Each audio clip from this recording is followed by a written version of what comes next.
Custo de vida, emprego e desemprego, cesta básica, tarifas públicas, salário mínimo. Agora, na Brasil Atual, a análise do DIEESE. Nós vamos fazer contato agora com o diretor técnico do DIEESE, Fausto Augusto Júnior. Bom dia, Fausto. Bom dia, Glauco. Bom dia a todos.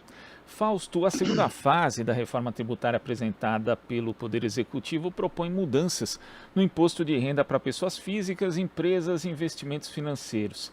Existe aí entre os pontos uma atualização da tabela do imposto de renda que reajusta a faixa de isenção de R$ 1.903,98 para R$ 2.500 mensais. Uma mudança importante, mas bem abaixo, inclusive, daquilo que foi prometido em campanha pelo presidente Jair Bolsonaro, que pregava que a faixa de isenção seria em torno de 5 salários mínimos mensais. Como você vê esta e também outras mudanças propostas pelo governo, Fausto? Bem, Glauco, a gente precisa analisar essa proposta dentro da discussão da reforma tributária. Segundo o governo, essa é a segunda fase da reforma tributária, que vai vir aí por partes, né, e que está tramitando. A primeira está dormindo lá no Congresso Nacional, e essa segunda, de certo modo, foi colocada porque o próprio Congresso tinha avisado ao governo que não discutiria a questão do imposto de renda sem uma proposta própria do Executivo. A proposta atualiza a tabela do imposto de renda da pessoa física, porém, aquém da necessidade, aquém das próprias perdas históricas aí que a tabela tem. Vamos lembrar que essa tabela deixou de ser corrigida desde 2015, né, que foi o último ano do presidente Dilma. A partir de então, a inflação basicamente vem corroendo e vem colocando novos contribuintes e aumentando a contribuição geral sobre o imposto de renda do conjunto da população. Chama a atenção que a nova tabela ela também não altera ela não atualiza de fato todos os seus itens iguais. E outra coisa que chama atenção também é que o governo acenou, né, na verdade, na sua apresentação no projeto de lei, encaminha o fim da simplificação, né, ou seja, do desconto simplificado, que na maior parte dos casos vai atingir principalmente as pessoas que de alguma forma não têm nenhum tipo de gasto deduzível. Essa é uma discussão importante para a gente entender ali como é que o governo está pensando e está operando, porque uma das alternativas que se tinha era o oposto. Era, em vez de você acabar com a dedução simplificada, era você acabar com as deduções, principalmente em saúde e educação. Olhando por esse lado, de um lado você tem muito provavelmente uma elevação de imposto para quem tem ali um salário relativamente baixo, da classe média principalmente, mas que não tem nenhum tipo de gasto. De outro lado, você vê a manutenção ali do incentivo para a previdência privada, para a saúde privada, educação privada, que é a manutenção das próprias deduções. Então, quando a gente olha para esse arcabouço, outra questão também que chama atenção é que não tem nenhuma alteração de fato nas faixas do imposto de renda. As faixas continuam a mesma, não tem uma elevação efetiva dos grandes salários, ou seja, das grandes rendas.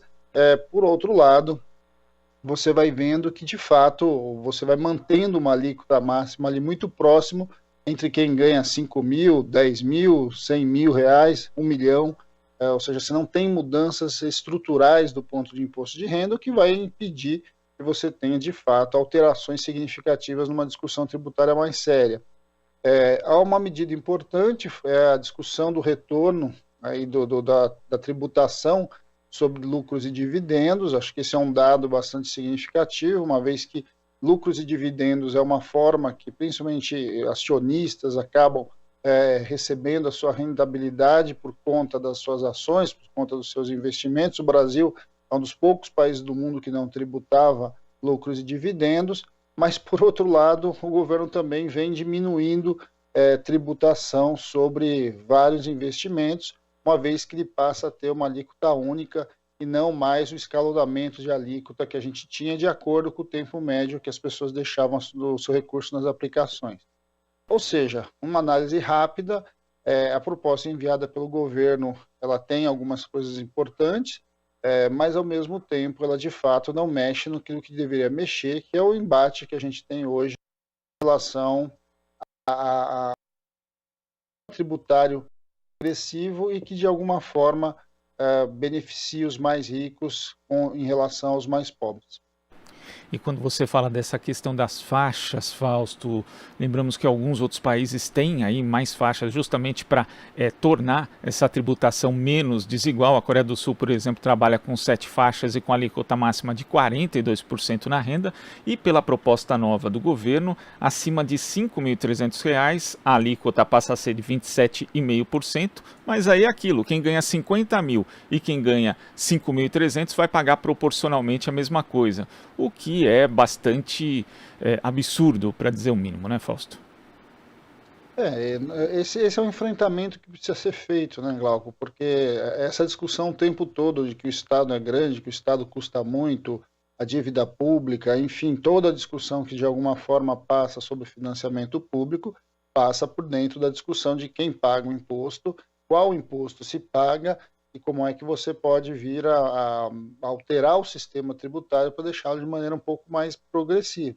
O que a gente tem hoje é isso que você lembra, você tem uma tabela de imposto de renda com poucas faixas, o próprio Brasil já teve alíquotas maiores, já teve mais faixas de imposto de renda, vamos lembrar que essa simplificação ela vem a partir do governo Fernando Henrique, ou seja, num passado bastante recente, em que a diversificação de faixas, em especial com faixas mais altas, é o que potencializaria o governo numa alteração realmente da estrutura tributária, desonerar outras áreas. Quando o governo basicamente mantém ali a estrutura, o que a gente está vendo, inclusive ao contrário, muito provavelmente a gente tende a ver até uma redução de arrecadação de imposto de renda, não sobra espaço para você fazer outras alterações fundamentais, que é você mexer no imposto sobre folha, no imposto sobre consumo, principalmente, ou seja, outras formas que você deveria migrar do imposto direto para a questão do imposto de renda. Esse é um debate bastante importante, esse debate da reforma tributária está no Congresso Nacional, mas a gente vai vendo que, de fato, não há um interesse de mexer na estrutura tributária do Brasil, muito pelo contrário, o que a gente está assistindo é o inverso disso, é tributar cada vez mais os mais pobres com relação aos mais ricos.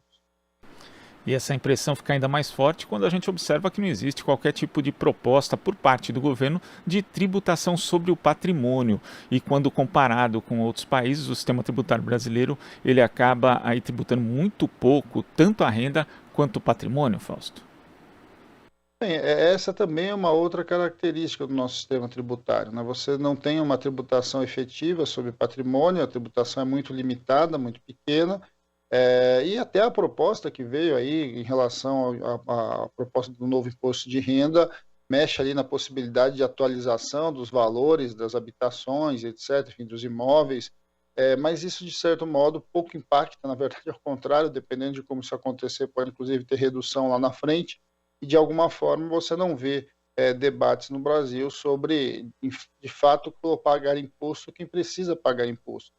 No Brasil se paga imposto diluído, né? Diluído em todas as operações, diluídos na produção, diluídos no consumo, e em vez de você, de fato, ir para a questão do imposto de renda. O imposto de renda é a principal estrutura que você tem quando você minimamente quer tributar os mais ricos. Você talvez não precise, uma proposta de tributação de riqueza, né? Tributação dos mais ricos, de um lado, ele poderia necessariamente passar, né, ele poderia passar por dentro da tributação do imposto de renda a partir de vários outros elementos que sequer foram tocados, sequer foram discutidos nessa proposta. Essa proposta está indo para o Congresso Nacional. A gente espera que o Congresso Nacional possa fazer uma discussão um pouco mais complexa sobre isso, um pouco mais avançada e altere um pouco essas questões que estão colocadas ali.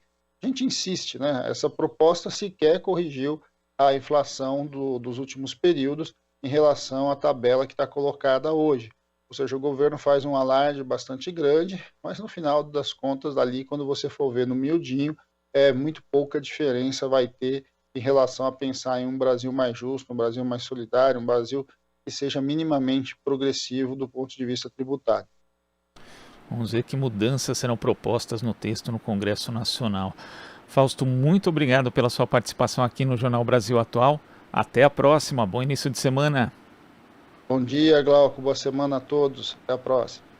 Conversamos aqui com o diretor técnico do Diese, Fausto Augusto Júnior.